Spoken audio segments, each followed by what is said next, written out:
Salah satu masjid tradisional yang anggun, antik dan indah sebagai cagar budaya peninggalan Kesultanan Palembang Darussalam yang memiliki arsitektur khas dan spesifik adalah Masjid Sultan Mahmud Badarudin.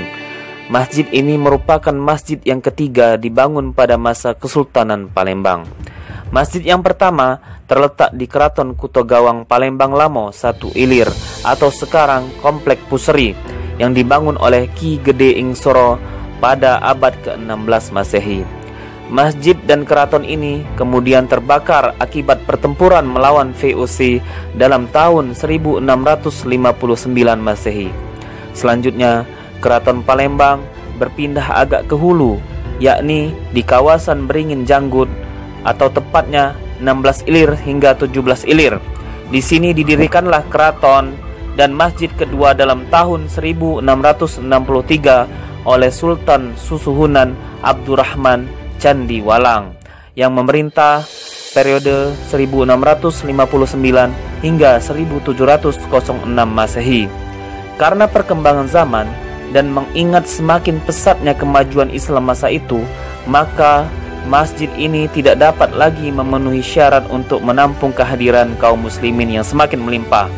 Oleh sebab itu, Sultan Mahmud Badarudin Djaya Wikramo berinisiatif untuk membangun sebuah keraton atau kuto kecil atau kuto Tengkuruk dan masjid baru yang lebih besar sehingga dapat menampung jemaah yang lebih banyak.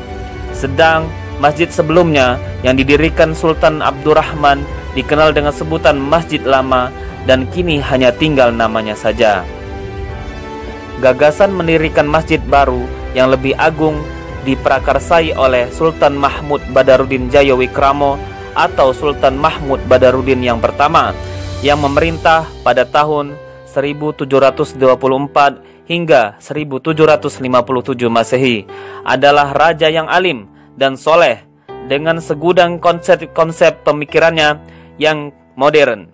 Baginda seorang tokoh pembangunan Kesultanan Palembang Darussalam yang agamis, modernis, realistis, dan pragmatis sekaligus petualang yang kompromistis. Setidaknya ada 4 bangunan yang bersejarah dan monumental didirikannya, yaitu diantaranya Makam Gubah Talang Keranggo tahun 1728, Gubah Kawah Tengkurep 1728, Keraton Kuto Tengkuruk 1737, dan Masjid Agung pada tahun 1738.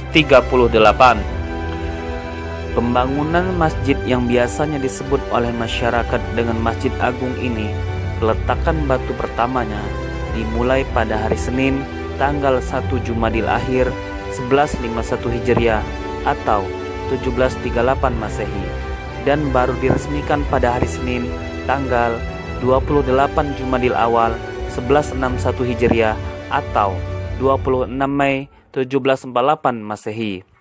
Awalnya masjid ini belum memiliki menara.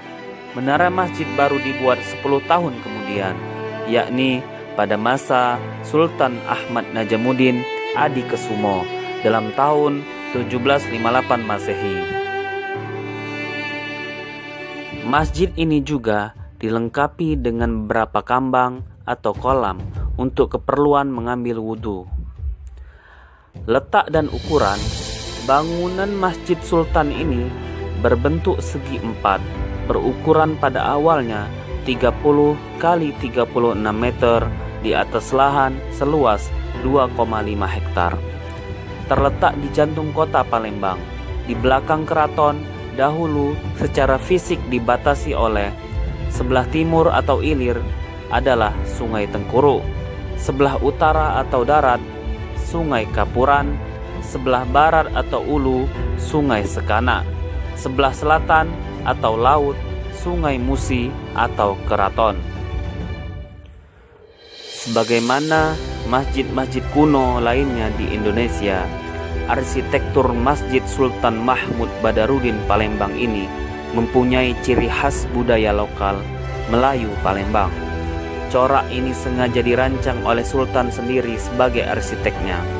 Kolaborasi ini menghasilkan 2 unsur yang serasi atau budaya Melayu, yaitu atap candi yang denahnya bujur sangkar dan selalu bersusun, serta puncak stupa yang seperti payung-payung terbuka.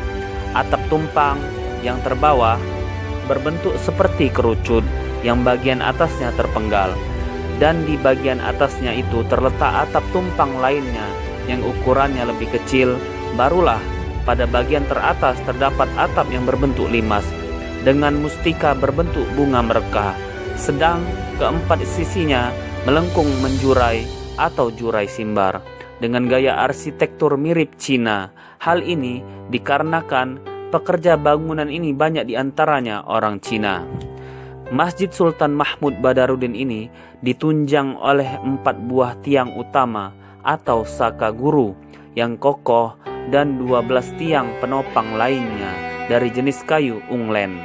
Selain itu, masjid ini juga pada awalnya memiliki 4 penampil atau pintu gerbang.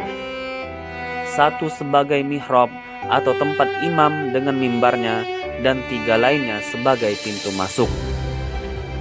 Masjid yang dulu dikenal sebagai masjid terindah di Hindia Belanda ini memiliki kualitas yang tinggi. Justru itu sampai sekarang bangunan tersebut masih tetap kokoh, meskipun dalam sejarahnya pernah dilanda bencana Gunung Krakatau meletus sangat dahsyat dalam tahun 1883 Masehi. Sebagian dunia diselubungi abu letusan itu selama 3 tahun dan tsunami naik sampai setinggi 20 meter. Masjid Sultan Palembang ini juga terkena imbas air bah tersebut. Namun, arus banjir yang dahsyat itu sedikit pun tidak berbekas pada bangunannya. Dengan keberadaan Masjid Sultan Mahmud Badarudin ini, dahulu membawa Kesultanan Palembang Darussalam pada abad ke-18 dan ke-19 menjadi salah satu 4 pusat pengkajian Islam terbesar di Nusantara atau Islamic Center. Palembang mengambil alih pusat sastra agama bahasa Melayu tahun 1750 hingga 1820 setelah Aceh mengalami kemunduran. Sedangkan pusat sastra Melayu periode ketiga dan keempat masing-masing beralih ke Banjarmasin dan Minangkabau.